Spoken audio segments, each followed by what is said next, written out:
обвивката на една семка, на лимец, ако сте виждали, защото той е най-така нашумял заради обвивката си, през тази обвивка, вътре в нея, в зародиша влизат милиони бактерии и няколко вида гъби. Тоест, когато някой ви казва, трябва да си обеззаразите семената, не го слушайте задължително, защото убивате всяка една жива твар, която е върху семката и вътре в семката. Наричат се ендофити. Това са бактерии, които могат да се движат вътре в семката и вътре в самото растение. Те циркулират вътре и се движат, лека по лека се придвижват. Тоест едното от така, в кавички правилата е, не дейте да обеззаразявате с силна химия растенията си, семената си. Защото убивате всички тези бактерии. Защо не искаме да ги убиваме? В момента, в който се засади семенцето и го полееме, то набъбва с вода. Когато тази вода изпълни семката, всичките спори, което са семената на бактериите и на гъбите, да кажем, те също набъбват. Активизират се веднага всички бактерии и започват да дърпат корена на растението в почвата. Тоест те дават на растението шанса корена да стане по-дълбок, по-силен, по-здрав. И целите тези малки хифички, които са финните корени, те са най-важната част за растението, защото те правят контактността с обмена на вещества и с самите гъбички и други бактерии. Това е относно живота в семката. Другия сектор е вече чисто минералния. Елементите, които са калций, цинк, манган, магнезий и така нататък и така нататък. Много от семената в днешно време имат проблем с храната им. Нямат достатъчно най-вече метали, които са мед, цинк, манган и желязо. Основни. Когато човека преди вас не е знаел как се отнася с семената, а просто ги е гледал чисто, без да знае почвата му какво съдържа или по какъв начин да третира почвата, за да отключи тези елементи, е възможно да имате анемични семена. Семената просто така са отгледали, че ако ги сложите, примерно вашата почва е кисела, а той ги е гледал в алкална. Когато те влязат във вашата почва, те ще се взривят от щастие, защото са получили металите, които човека преди вас не е имал. И те така ще получат металите за следващия човек или за вашето следващо поколение. Ако не знаете как е гледано семето, има възможност да третирате семенцата с капки от хранителни вещества. Буквално взимате една шепа семенца, разтваряте, да кажем, железен цитрат, което е много биоусвоима форма на желязо, и съвсем леко напръсквате семената и ги оставате да съхнат. И както бактериите, които по-рано ви казах, биват попити от семената, така и железните елементи ще бъдат леко попити от семенцето ви за 24 часа. И вие си подготвяте здравето на вашето растение още в семката. Ако ще гледате домати, още на есен можете да си подготвите всичко за доматите. Веднъж третирате с хранителните вещества по семката, оставяте за няколко дни да си попият бавно. И след това, защото в днешно време навсякъде се говори за микробиални препарати, и за гъбички, и за бактерии и така нататък, който продава и са много хубави продуктите, имате част от тях, една капка на 100 мл, което на вас ви трябва буквално 3 мл, за да пръснете втори път с бактерията, която бъде попита от семенци. Тоест, първото нещо е минералния екстракт, второто нещо е микробиалния екстракт, който подавате на семената. Така вие като подготвите семето, то има много по-добър старт, много по-силна жизнена система. След това, ако кажем, че растението е пипер, като се роди втората двойка, защото пипера върви на двойки, раждат се първите листенца. Те са листенците, които растението се е хранило благодарение на семената. Втората двойка вече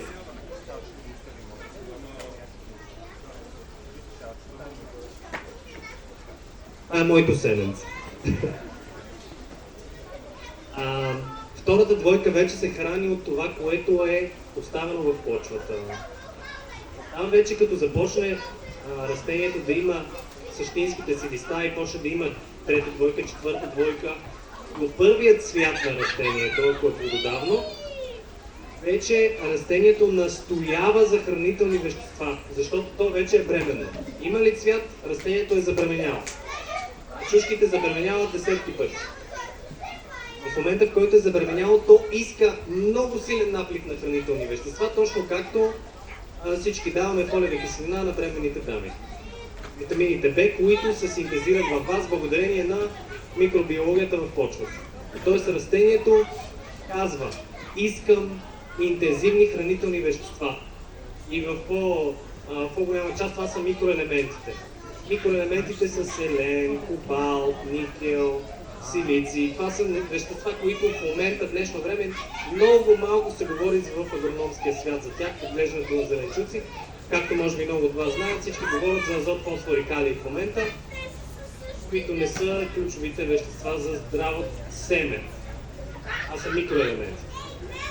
Ако вие искате да гледате за семена, дадено растение, което да запазите, ако имате 50 чушки и вие искате от едно да събирате, хубаво е това едно да го храните най-много, защото те ще почнат да се размножават помежду си благодарение на пчеличките или ще самоопрашват някои други растения.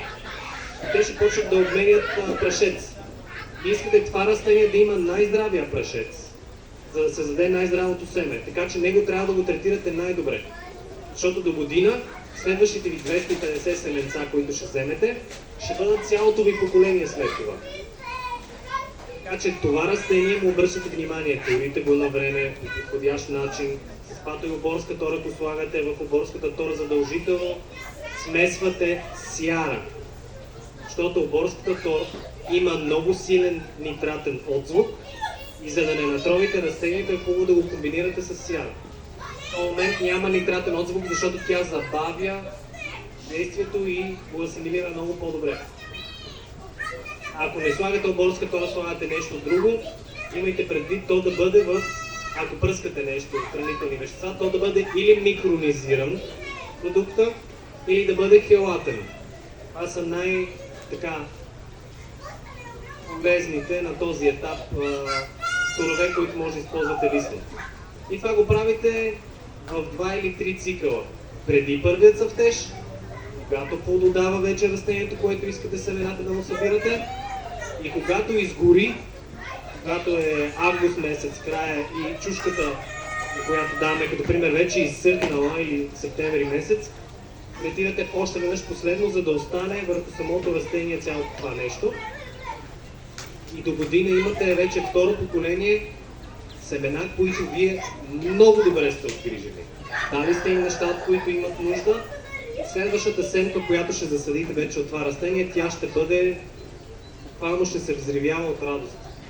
И от тази семка вие вече създавате много по-здравословна храна. Чушката, която ще излезе от тази семка, ще бъде много по-хранително устойчива и по-малко ще бъде податлива към заболявания.